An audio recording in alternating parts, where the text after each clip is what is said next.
What is going on, everybody? It's Lucky Finn Gaming here, and welcome back to Ark Survival Evolved. And I know, 2 videos in a single week?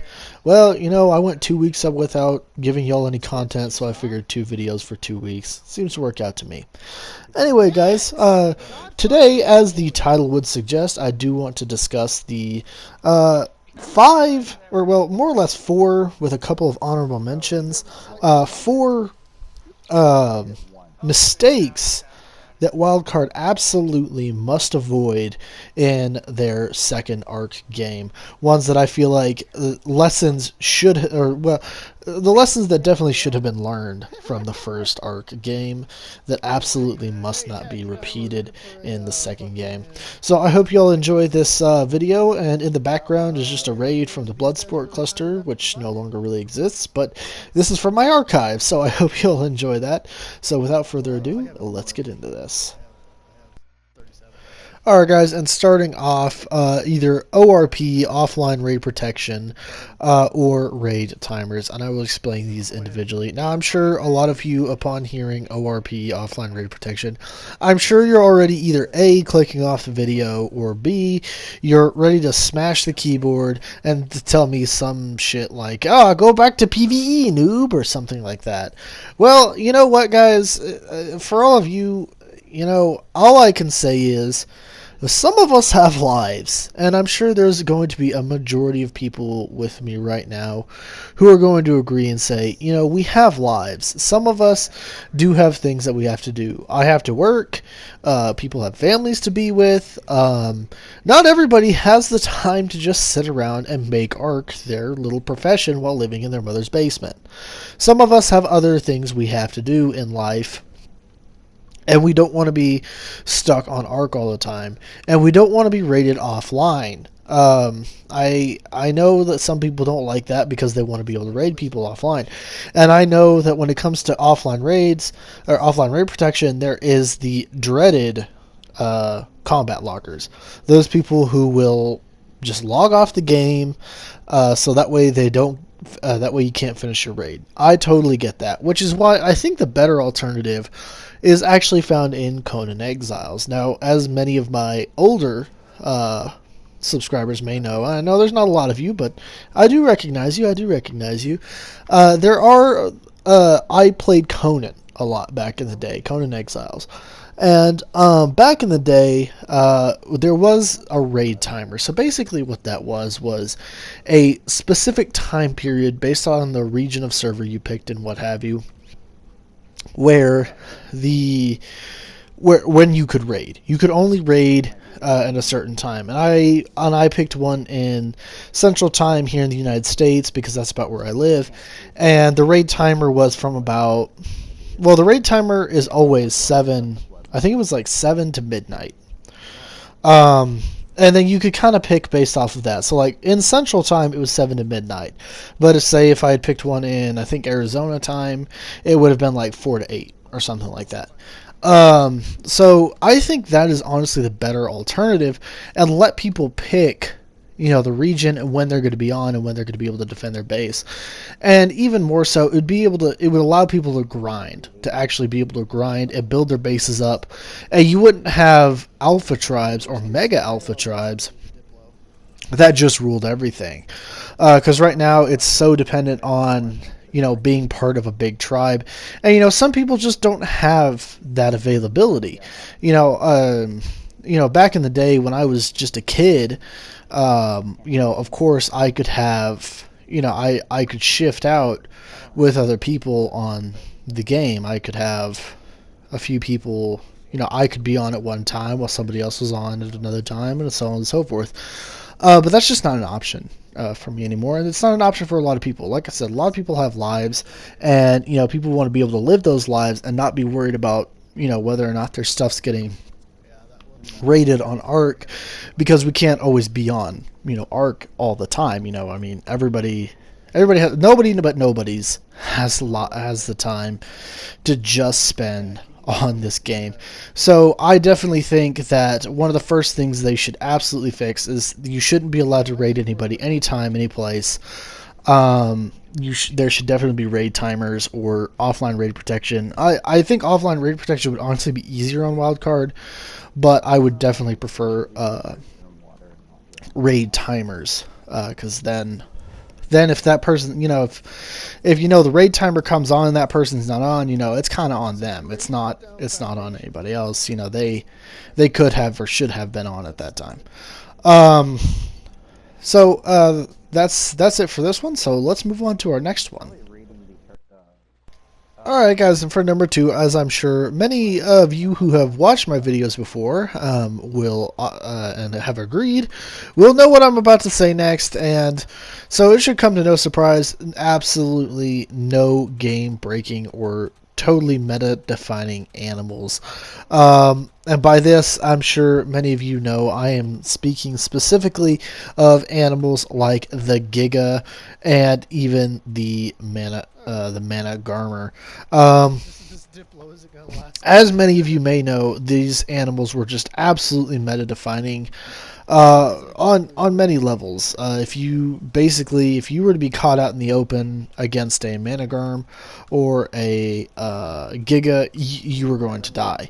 And as I discussed in my video where Snag and I got raided, these guys popped up with a Giga that was literally tanking,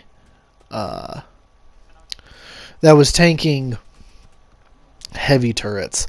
And that is just absolutely, in so many ways, just absolutely unacceptable. We just can't have that in Arc 2. Wildcard really can't allow that in Arc 2 if they want to keep their players. It was things like that inevitably killed the player base. It wasn't, the meta was absolutely destroyed. There's so many animals just became absolutely pointless. With the addition of the Giga and then later with the Managarmer, it absolutely just ruined it for many other animals. The Rock Drake is one that, as many of you know, comes to mind. The Rock Drake was just absolutely killed by the Managarmer. So obviously, as I was saying, just absolutely. We cannot, Wildcard cannot have or allow game-breaking animals like that again. So that's really all I could say about that. Is just we can't have Gigas, can't have Managarms. They need to. The game, as I've discussed with you guys before, the game at first was very wide meta, very fun. And then once they started adding these OP animals, and it was just about who had the best Giga, not about who maybe had a good Spino, or just like, you guys know what I mean, I'm sure. So we'll go ahead and we'll move on to number 3. Alright guys, and then for number 3, either limit or just entirely remove transferring. Again, something that absolutely just decimated the first arc here. Of course, Nooblets called it. A large percentage of the player base called it. Open transferring just absolutely broke this game in so many ways. It's not even funny, really. The ability for someone to transfer to any server at any time and raid anybody at any time was just absolutely broken on so many different levels. I can't tell you how many times I've been on a server where I was just kind of hanging out, and then just to have some random person from some random server come and just destroy my whole base. I was cool with the other people on the server. It's not like I was getting raided by them, but it was just some random person. And this random person would, from this random tribe, would just wipe us for really no reason. Again, I'm sure there's a lot of you just who will probably be crying, well, just go back to PvE then. But no, really, that's not fair to anybody. And it's one of those things that just led to absolute toxicity in Arc. Arc just became just horribly toxic on multiple different levels, just because only the toxic people stuck around. There was a few of us that weren't toxic. I mean, obviously, I try to not be too toxic when I'm playing the game. I mean, every game has its level of toxicity. But it's just ridiculous right now, where, you know, I mean, between open raiding and open transferring, you can literally go transfer anytime to any place and raid anybody at any time. No matter what server they're on, no matter no matter what time it is, or you know, whether they're online or not online, which is a little ridiculous. You know, and it's one of the things that just has led to the downfall of the game. Now, I know the creators at first, when they opened up transferring, they said they were concerned that the game was eventually going to die out because everybody was going to get bored. Well, I mean, honestly, in my opinion, all that successfully did was actually kill the game, because it's not like the game is absolutely busting with people right now.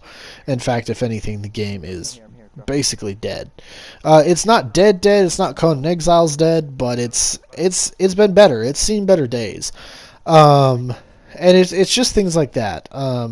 So honestly, in my opinion, this is what absolutely one of the things that must be fixed, is either limit or remove transferring. Now, the way I would personally limit transferring is, as I would make it to where I would do clusters. Kind of like, you know how when you play on a private server with people and they'll have just like clusters, and they'll only have like specific maps?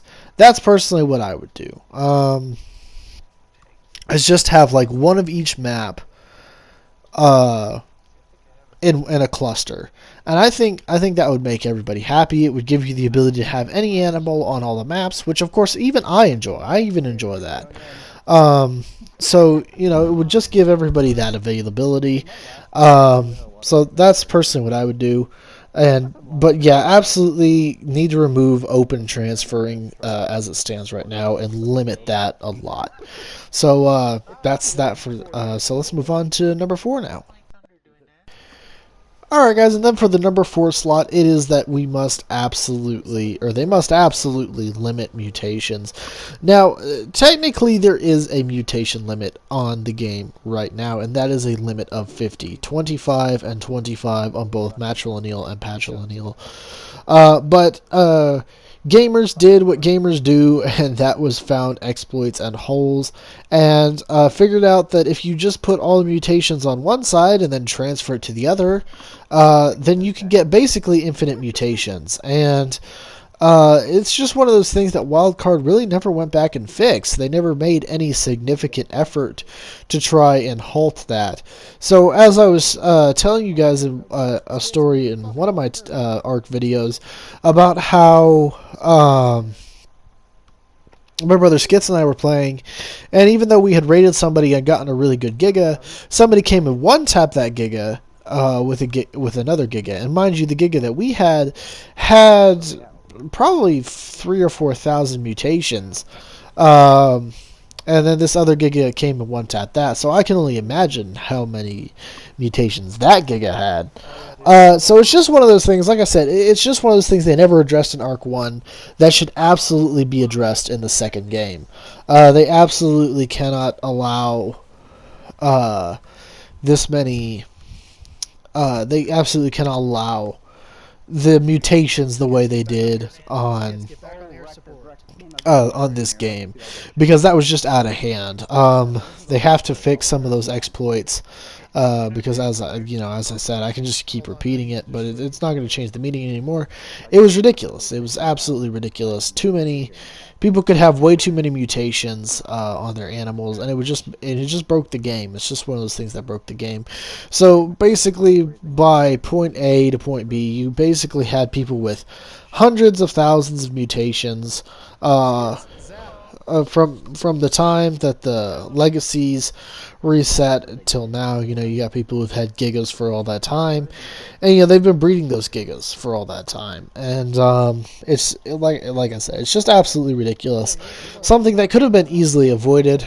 Now, there's two real ways that I can think to fix this, and that's either A, uh, doing wipes, which honestly I don't really like the idea of. I kind of like not having wipes. But either they can do wipes, or they can just do a better job of just coding that in, so that way, once you hit 50 mutations, it doesn't, you don't increase those mutations anymore. I mean, it really wouldn't have been that hard to have done from the very first place, but it's just, again, it's just something that never really worked on. So that is one thing that I would definitely say that they need to do. Alright, guys, and then I'm not really even going to put the caption, but here's just a couple of honorable mentions.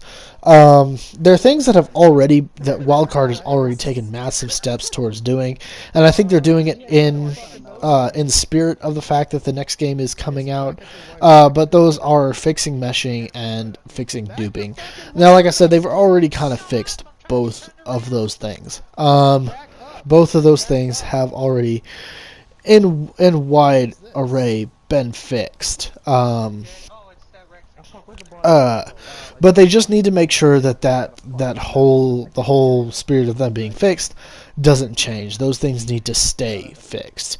Now, like I said, meshing has really been fixed a lot. A lot of the mesh spots have been taken care of on the game. But they absolutely, as they add more maps into Arc 2, they really need to, make sure they play test those really well and make sure that all the meshing spots are really taken care of, so that way we don't have the meshing problem that the first game had. And then, of course, there was duping. There have been so many duping glitches on this game, and that's part of the reason why people at some points had so many gigas, and that's obviously a lot of that did in fact come from cryopods and transferring, and we've already discussed kind of how to fix the whole transferring and cryopod issue. But they just, like I said, they just absolutely need to keep that fixed. They can't allow that to get out of hand the way it did in this game. But alright, guys, that's really all I have for you. The I guess really 4 mistakes that WildCard must absolutely avoid in the second game. Is there anything else that you think they need to fix in the next game? Let me know down in the comments below. And if you're interested in seeing more content like this, then please consider hitting like and subscribe. And I will continue to make more content like this. But until then, I will see you all in another time and dimension, whenever or wherever that may be. Till then, peace out.